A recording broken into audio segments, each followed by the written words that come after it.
বৃন্দাবন রম্য স্থান, দিব্য চিন্তামণি ধাম, রত্ন মন্দির মন হার। রাধে রাধে। প্রিয় ভক্ত, আপনাদের সকলকে বড়থিনী একাদশীর অশেষ কৃষ্ণপ্রীতির শুভেচ্ছা জানাই। আসুন আজ আমরা একাদশীর পুণ্য পবিত্র তিথিতে শ্রীধাম বৃন্দাবন দর্শন করি এবং তার সাথে সাথে একাদশীর পালনের সময়সূচিও আমরা আপনাদের প্রদান করব। তাই ভিডিওটি আপনারা শুরু থেকে শেষ পর্যন্ত অবশ্যই দর্শন করুন, শ্রবণ করুন। হরে কৃষ্ণা। প্রিয় ভক্ত, আপনাদের সকলকে বড়থিনী একাদশীর অশেষ কৃষ্ণপ্রীতি শুভেচ্ছা জানাই। তো এই বড়থিনী একাদশী পূর্ণ পবিত্র তিথিতে আসুন আমরা শ্রীধাম বৃন্দাবন ধাম দর্শন করি এবং তার সাথে সাথে এই একাদশীর মাহাত্ম্য কথা শ্রবণ করি, রাধা মাধবের অপরাজিত লীলা কথা শ্রবণ করি এবং ভিডিওটি শেষে আমরা একাদশী পালনের সময়সূচিও আপনাদের প্রদান করব। তাই ভিডিওটি শুরু থেকে শেষ পর্যন্ত দর্শন করুন। হরে বল, রাধে রাধে। বড়থিনী একাদশী ব্রতের মাহাত্ম্যের কথা। বৈশাখ কৃষ্ণপক্ষিয়া বড়থিনী একাদশী ব্রত মাহাত্ম্য ভবিষ্যোত্তর পুরাণে যুধিষ্ঠির শ্রীকৃষ্ণ সংবাদে বর্ণনা করা হয়েছে। যুধিষ্ঠির মহারাজ শ্রীকৃষ্ণকে বললেন, হে বাসুদেব, আপনাকে প্রণাম। বৈশাখ মাসের কৃষ্ণপক্ষের একাদশী কী নামে প্রসিদ্ধ এবং তার মহিমাই বা কী তা কৃপা করে আমাকে বলুন। তদুত্তরে পরমেশ্বর ভগবান শ্রীকৃষ্ণ বললেন, হে রাজন, ইহলোক ও পরলোকে বৈশাখ মাসের কৃষ্ণপক্ষী একাদশী বড়থিনী নামে বিখ্যাত। এই ব্রত পালনে সর্বদা সুখ লাভ হয় এবং পাপ ক্ষয় ও সৌভাগ্য প্রাপ্তি ঘটে। দুর্ভাগা স্ত্রীলোক এই ব্রত পালনে সর্বসৌভাগ্য লাভ করে থাকে। ভক্তি ও মুক্তির প্রদানকারী এই ব্রত সর্বপাপ হরণ এবং গর্ভবাস যন্ত্রণা বিনাশ করে। এই ব্রতর প্রভাবে মান্ধাতা, ধুন্ধুমার আদি রাজারা দিব্যধাম লাভ করেছেন। এমনকি মহাদেব শিবও এই ব্রত পালন করেছিলেন। 10,000 বৎসর তপস্যার ফল কেবলমাত্র এক বড়থিনী ব্রত পালনে লাভ হয়। যে শ্রদ্ধাবান ব্যক্তি এই ব্রত পালন করেন তিনি ইহলোক ও পরলোকে সমস্ত প্রকার বাঞ্ছিত ফল লাভ করেন। হে নিপাশ্রেষ্ঠ, অশ্বদান অপেক্ষা গজদান শ্রেষ্ঠ। গজদান থেকে ভূমিদান, তা থেকে তিলদান, তিলদান থেকে স্বর্ণদান এবং তা অপেক্ষাও অন্নদান শ্রেষ্ঠ। অন্নদানের মতো শ্রেষ্ঠ দান আর নেই। পিতৃলোক, দেবলোক ও মানুষেরা অন্নদানেই পরিতৃপ্ত হন। পণ্ডিতেরা কন্যাদানকে অন্নদানের সমান বলে থাকেন।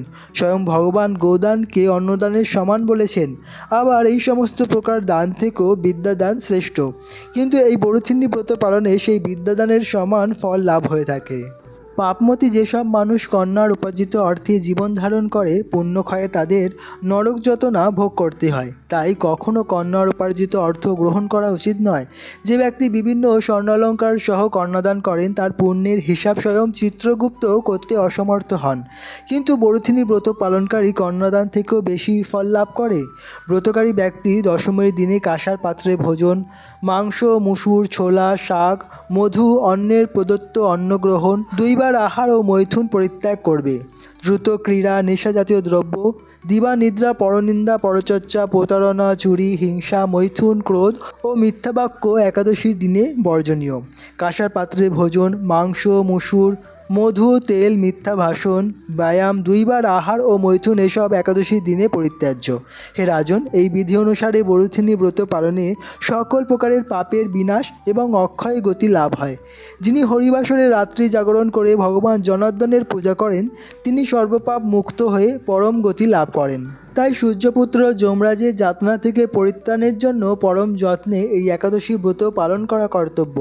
বড়থিনী একাদশী ব্রতকথা শ্রদ্ধাভাবে পাঠ বা শ্রবণ করলে সহস্র গোদানের ফল লাভ হয় এবং সর্বপাপ থেকে মুক্ত হয়ে বিষ্ণু লোকে গতি হয়। হরি বল। তো প্রিয় ভক্ত, এই ছিল অত্যন্ত পবিত্র পুণ্য বড়থিনী একাদশী ব্রতের মাহাত্ম্যের কথা। আপনারা সকলেই অত্যন্ত ভক্তি এবং নিষ্ঠার সহিত এই একাদশী ব্রত পালন করার চেষ্টা করুন। তো প্রিয় ভক্ত, এখন আপনারা জেনে নিন একাদশী ব্রত পালনের সময়সূচি।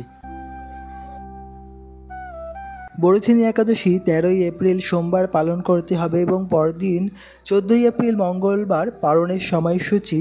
পশ্চিমবঙ্গ, কলকাতা তথা মায়াপুর 5টা 45 থেকে 9টা 40-এর মধ্যে, বৃন্দাবন সকাল 6টা থেকে 10টা 20-এর মধ্যে, দিল্লি সকাল 6টা 54 থেকে 10টা 13-এর মধ্যে, মুম্বাই সকাল 6টা 35 থেকে 10টা 25-এর মধ্যে, বেঙ্গালুরু সকাল 6টা 5 থেকে 10টা 5-এর মধ্যে, চেন্নাই সকাল 5টা 55 থেকে 10টার মধ্যে, হায়দ্রাবাদ সকাল 6টা 10 থেকে 10টা 10-এর মধ্যে, ভুবনেশ্বর সকাল 5টা 45 থেকে 9টা 50-এর মধ্যে, পুরী 5:40 থেকে 9:45-এর মধ্যে অরুণাচল প্রদেশ, ভোর 4:50 থেকে 9:10-এর মধ্যে আগরতলা, সকাল 5:10 থেকে 9:20-এর মধ্যে বাংলাদেশ, সকাল 5:22 থেকে 9:30-এর মধ্যে।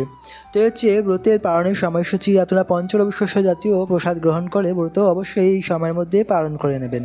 রাধাকৃষ্ণের কিভাবে মিলন হবে, কোথায় কোথায় কোন কুঞ্জে মিলন হবে, প্রেমময়ী সমস্ত লীলা, মাধুর্যপূর্ণ লীলা কিভাবে সম্পন্ন হবে তা বৃন্দাদেবী তুলসী মহারানী ঠিক করেন। আমরা প্রথমেই ভিডিও শুরুতেই আপনাদের বৃন্দাদেবী তুলসী মহারানীর কুঞ্জ দর্শন করালাম, বাড়ি দর্শন করালাম, বৃন্দাকুণ্ড। এবং এই বৃন্দাদেবী তুলসী মহারানী হচ্ছেন শ্রীকৃষ্ণের অত্যন্ত প্রিয় এবং শ্রীমতী রাধারানীর খুব ঘনিষ্ঠ বান্ধবী।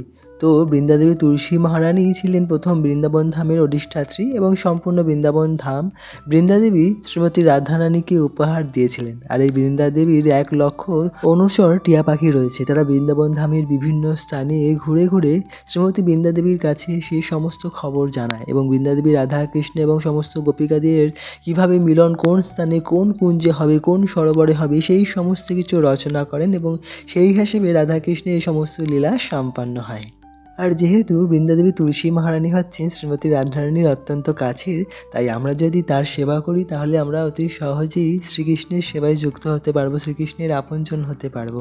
তাই বৃন্দাদেবীর সন্তুষ্টি বিধানের জন্য এই বৈশাখ মাসে 1 মাস ব্যাপী বৃন্দাদেবীকে জলদানের বিশেষ বিধি আছে।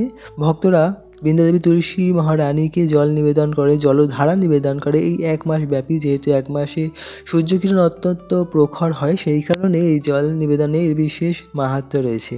তো প্রিয় ভক্ত, আপনারা চেষ্টা করবেন এই 1 মাস জুড়ে বৃন্দাদেবী তুলসী মহারানীর যে বৃক্ষ রয়েছে সেই বৃক্ষের উপর জলধারা নিবেদন করতে। এছাড়া যদি আপনাদের বাড়ি শালগ্রাম শিলা থাকে, সেই শালগ্রাম শিলার উপরেও আপনারা জল নিবেদন করতে পারেন কলসিতে করে। যেরকম জলের ফোঁটা ফোঁটা বৃন্দাদেবী তুলসী মহারানীর উপর পড়ে বা শালগ্রাম শিলার উপর পড়ে, সেরকমই আপনারা দিতে পারেন। আমরা ছোটোবেলায় দেখতাম কীভাবে মায়েরা সেরকম ব্যবস্থা করতো। বৃন্দাদেবী তুলসী মহারানীর যে জলের ধারা কীভাবে সুন্দরভাবে মাটির কলসে তারা সাজিয়ে দিতেন, যাতে বৃন্দাদেবী তুলসী মহারানী খুব সুন্দরভাবে ছায়ায় থেকে এই জল গ্রহণ করতে পারে।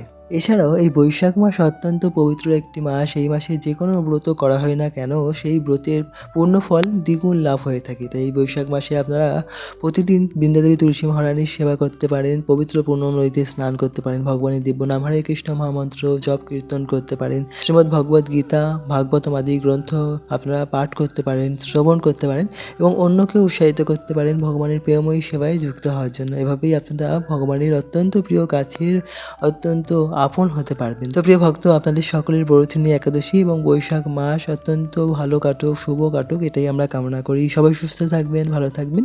সম্ভব হলে এই ভিডিওটি সকলের মাঝে শেয়ার করে সকলকেই রাধা মাধবের এবং বৃন্দাদেবী তুলসী মহারানীর কৃপা লাভের যোগ্য করে তুলবেন। হরে কৃষ্ণ কৃষ্ণ কৃষ্ণ হরে হরে, হরে রাম রাম রাম হরে হরে। তো প্রিয় ভক্ত, আপনারা দর্শন করলেন জাহ্নবা মাতা। শ্রীমান নিত্যানন্দ প্রভুর স্ত্রী হচ্ছেন জাহ্নবা মাতা। নিত্যানন্দ প্রভু মহাপ্রভু এবং সমস্ত পার্ষদরা যখন ফিরে গিয়েছিলেন তখন একমাত্র জাহ্নবা মাতাই ছিলেন। তিনি কৃষ্ণ ভক্তি প্রচার করেছিলেন সমস্ত ভক্তদের মাঝে। তিনি বৃন্দাবন ধামে এই স্থানে ভজন করতেন। এ হচ্ছে ওনার ভজন কুটির বা বৈঠক। জয় রাধাকুণ্ড শ্যামকুণ্ড কি যায়, গিরিরাজ গোবর্ধন কি যায়, অনন্ত কোটি বৈষ্ণব বৃন্দ কি যায়, বরুথিনী একাদশী কি যায়, বৃন্দাবন ধামবাসী কি যায়, নবদ্বীপ ধামবাসী কি যায়, জগন্নাথ বলদেব সুভদ্রা কি যায়, শ্রীক্ষেত্র পুরী ধাম কি যায়, হরিনাম সংকীর্তন কি যায়, নিতাই গৌর সীতানাথ প্রেমানন্দে হরি হরি बोल। श्री प्रभुपाद की जय। हरे कृष्णा, राधे राधे।